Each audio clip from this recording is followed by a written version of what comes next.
Zarurat bo'lmasa ko'chaga chiqma.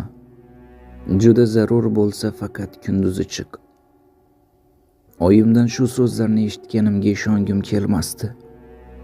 Biz bilan, shahar bilan shunday hodisa yuz berganiga ishona olmasdim. Mana men yolg'iz yashayapman.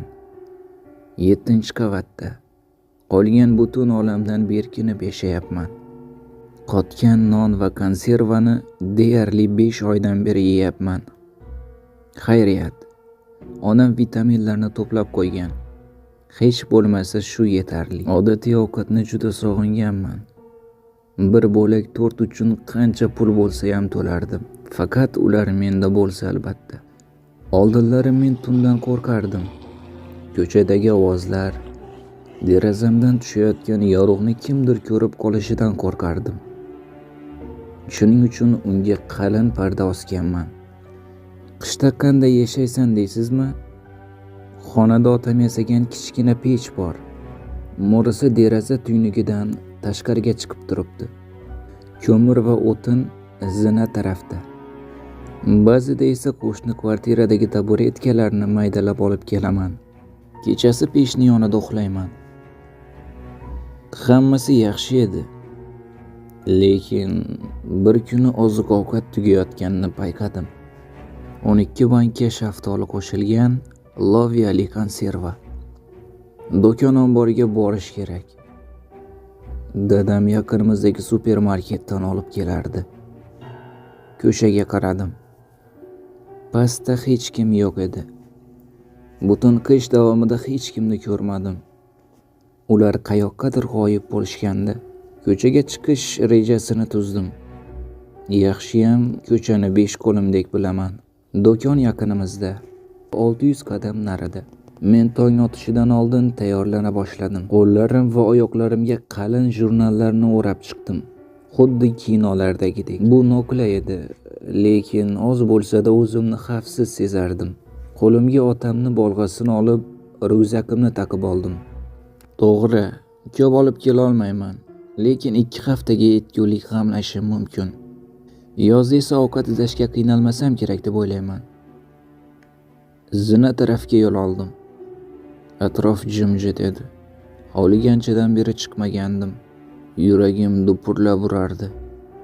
Elektr anchadan beri yo'q bo'lgani uchun podyezd eshigi berkitilmasdi.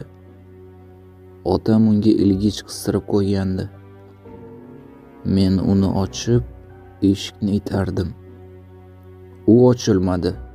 Tashqaridan nimadir tiralib qolgandi. Bor kuchim bilan itarib uni ochdim. Bu murda edi. To'g'ri menga tikilgancha yotardi. Ko'zlari allaqachon so'ngandi. Qimirlamasdi. Orqamga qaytsammikin deb ham o'yladim. Lekin chiqmasam ochdan o'lishim mumkin edi. Hovlida hech kim yo'q. Qayoqqa g'oyib bo'lishganini bilmasdim. Qish boshlanishi bilan ko'rinmay qolishgandi. Bilmadim, balki podvalga tushib olishgandir. Juda qo'rqardim. Asta, qo'rqa-pisa qadam tashlab do'konga yaqinlashdim.